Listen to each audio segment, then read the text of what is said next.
সম্মানিত কমিটিবৃন্দকে আমি ধন্যবাদ জানাই। এই পর্যায়ে আপনাদের সম্মুখে বক্তব্য নিয়ে আসছেন শ্রীপুর উপজেলা বিএনপির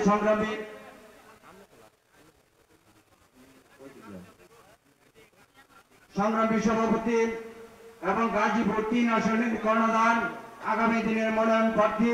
আপনাদের কাছে আমি দোয়া চাই আমার নেতার জন্য এবং গাজীপুর ৩ আসনের কর্ণধার, আগামী দিনের মনোনয়ন প্রার্থী জননেতা জনাব আলহাজ সাজান ফকির সাহেব এই পর্যায়ে আপনাদের সম্মুখে মূল্যবান বক্তব্য রাখবেন।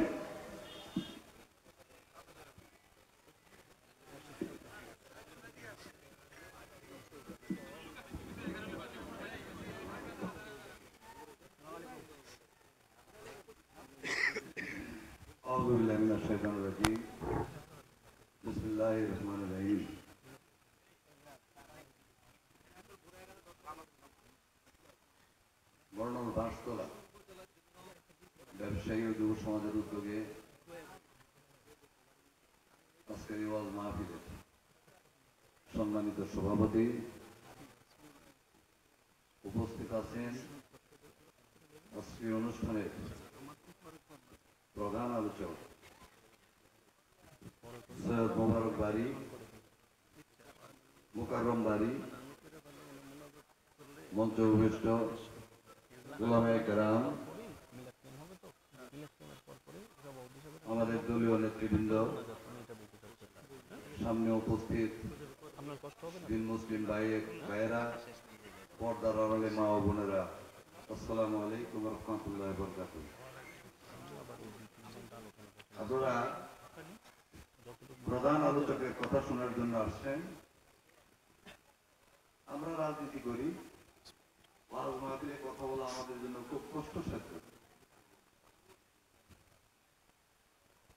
তারপরেও বিভিন্ন ওয়াজ মাহফিলে আমাদেরকে দাওয়াত করে কম বেশি কথা বলতেই হয়।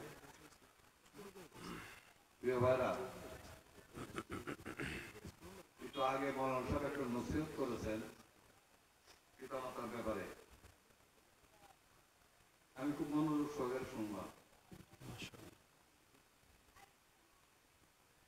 পিতামাতার চেয়ে আপন দুনিয়াতে আর কেউ নাই, ঠিক না?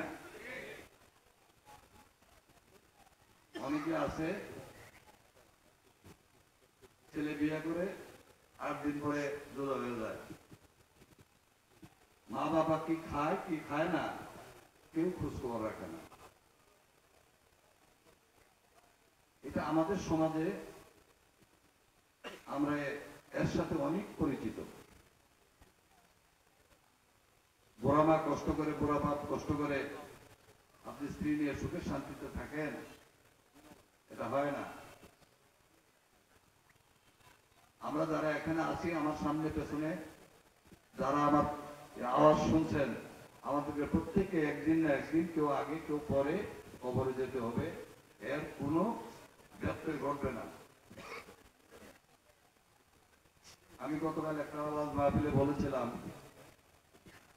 বাংলাদেশের সবচেয়ে বড় ইমাম আপনি মারা গেলে যদি জানাজা পড়ায়, এই বর্গী এলাকার সমস্ত মানুষ যদি সে জানাজায় অংশগ্রহণ করে, আপনার ছেলে সন্তান জীবিত থাকলে যদি সমস্ত ধন সম্পদ বিলিয়ে দেয়, তারপরে জীবিত থাকা অবস্থায় একটি সাজদার সমান হবে না,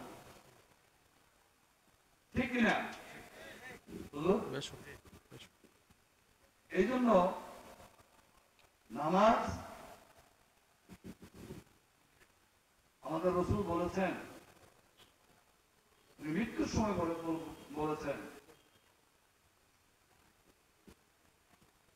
সালাতের কথা বলে গিয়েছেন। একবার না 3 বার বলেছেন। 3 বার না 7 বার? 3 বার। 3 বার 7 বার দুটোটাই আছে। 3 বার 7 বার দুটোটাই আছে। আমার প্রিয় রাসূল যদি মৃত্যুর আগে যদি এই কথা বলে যায়, আমরা মুসলমান হিসাবে এটা আমরা অনেকেই পালন করি না।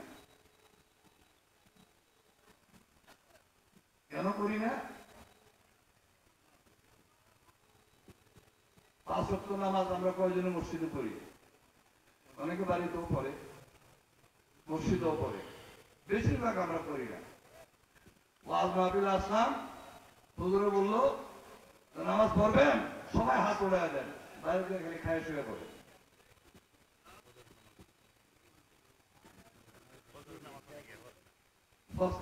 ফজর নামাজ পড়ার তো প্রশ্নই ওঠে না, ঈদের মাঠে বলতে করবো, একটা প্রশ্নের বিষয় না। এই জন্য দেখেন বিগত দিনে ওয়াজ মাহফিল হয়েছে, আল্লামা আইজুল হক সাহেবের ছেলে মৌলানা মামুনুল হক সাহেবকে গরুর ছাগলের মতো পুলিশে আনা নেওয়া করছে কোর্টে। তো আপনাদেরকে কথা দিচ্ছি, বর্মির মাদ্রাসায় মৌলানা মামুনুল হক সাহেব আসবে ইনশাআল্লাহ। এখনো ডেট করতে পারি নাই, উনি দেয় করে দেয় না, হয়তো 2-1 দিনের মধ্যে ডেট হয়ে যাবে ইনশাআল্লাহ। তবে এই যে মামুনুল হক সাহেবকে নিয়ে একটা নাটক করলো, একটা মিথ্যা নাটক, হারুন সাহেব স্বীকার করে। এখন কোথায় স্বীকার করে? গর্তের ভিতর থেকে স্বীকার করে। কার কথা করেছে? উপর মহলের কথা। উপর মহলকে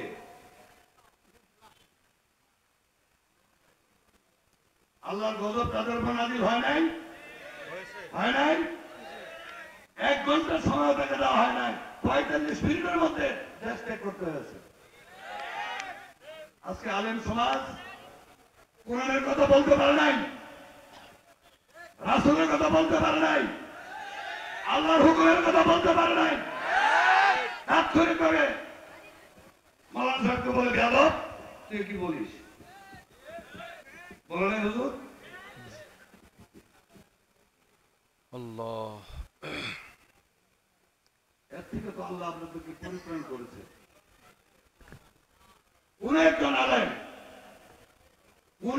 আলেম গত 17 বছর ওয়াজ করতে পারে নাই। ওয়াজ করার আগে শর্ত দিয়ে দেওয়া হয়েছে, আওয়ামী লীগ সম্বন্ধে কিছু বলা যাবে না, শেখ হাসিনার সম্বন্ধে কিছু বলা যাবে না, তাদের এই ব্যাপারে কোনো ওয়াজ করা যাবে না। আজকে আমি পরিষ্কার ভাষা বলতে চাই, মাওলানা সাহেব আপনি মন খুলে প্রাণ খুলে আল্লাহ রাসূলের কথা, কোরআনের কথা বলে যাবেন, কেউ আপনাকে বাধা দেবে না ইনশাআল্লাহ। একজন ছোট্ট মানুষ, মাদানী সাহেব ছোট মানুষ, কিভাবে জেলখানা নেওয়া করেছে আপনারা টিভিতে দেখেছেন। আমাদের কিন্তু খুব কষ্ট পেয়েছি, আমাদের হৃদয়ে রক্তক্ষরণ হয়েছে, আমরা নিজেরাও পালিয়ে থেকেছি, আমাদের কিছুই বলার ছিল না। কিন্তু একজন দেখার যিনি, তিনি ইনশাআল্লাহ দেখেছেন এবং এর বিচারও করেছেন। গত বছর আগের বছর মৌলানা আমির হামজা সাহেব বালিয়াপাড়া মসজিদে আসলেন ওয়াজ করার জন্য, তাকে ওয়াজ করতে দেওয়া হয় নাই, মঞ্চে পর্যন্ত উঠতে দেওয়া হয় নাই। এই যদি একটা দেশের অবস্থা হয়, একজন আলেম কোরআনের কথা বলবে, রাসূলের কথা বলবে, আল্লাহর কথা বলবে, মানুষকে হেদায়েত করবে, সেটা তারা করতে দিবে না। কি করতে দেয় জানেন? প্রাইমারি স্কুলে কোমলমতি ছেলেদেরকে শেখ মুজিবের ছবি একটা ফিরে দেয়, টেবিলে মেয়েরা ছবির মধ্যে চুমা খায়, নমস্কার করে তারপর সত্য না মিথ্যা? এই দেশ থেকে আল্লাহ আমাদেরকে হেফাজত করেছে, মানুষকে হেফাজত করেছে। প্রিয় ভাইয়ের আমার, বাস্তব আমরা সারা জীবন শুনছি, সারা জীবন দেখছি, সারা জীবন করছি, কোনোদিনও কোন আলেমকে মঞ্চের মধ্যে বেয়াদব বলা, তার মাইক কেড়ে না নিতে আমরা কখনো দেখি নাই। কোন আলেম মন ধরে কথা বলতে পারে নাই। তাই আমি আপনাদেরকে বলতে চাই, একজন ভালো আলেম, আমাদের যুব সমাজের একজন আইকন হিসেবে আমরা বলতে পারি, ভালো বক্তা। আপনারা সকলে ধৈর্য সহকারে ওয়াজ শুনবেন। আর এই ওয়াজ মাহফিলে যারা ইন্তজাম করেছেন, যুব সমাজ ও পাঁচতলা ব্যবসায়ী বৃন্দকে আমি অভিনন্দন এবং ধন্যবাদ জানাই। একজন ভালো বক্তা আপনাদের মাঝে এসছেন, ওয়াজ আমরা শুনলেন। সকলকে সবাইকে ধন্যবাদ জানিয়ে আমি আমার কথা শেষ করছি। আল্লাহ হাফেজ, সবাইকে ধন্যবাদ। আসসালামু আলাইকুম ওয়া রাহমাতুল্লাহি ওয়া বারাকাতুহু। মাশাআল্লাহ, আলহামদুলিল্লাহ, অত্যন্ত সুন্দর কথা বললেন আমাদের প্রধান অতিথি জনাব আলহাজ শাহজাহান ফকির সাহেব।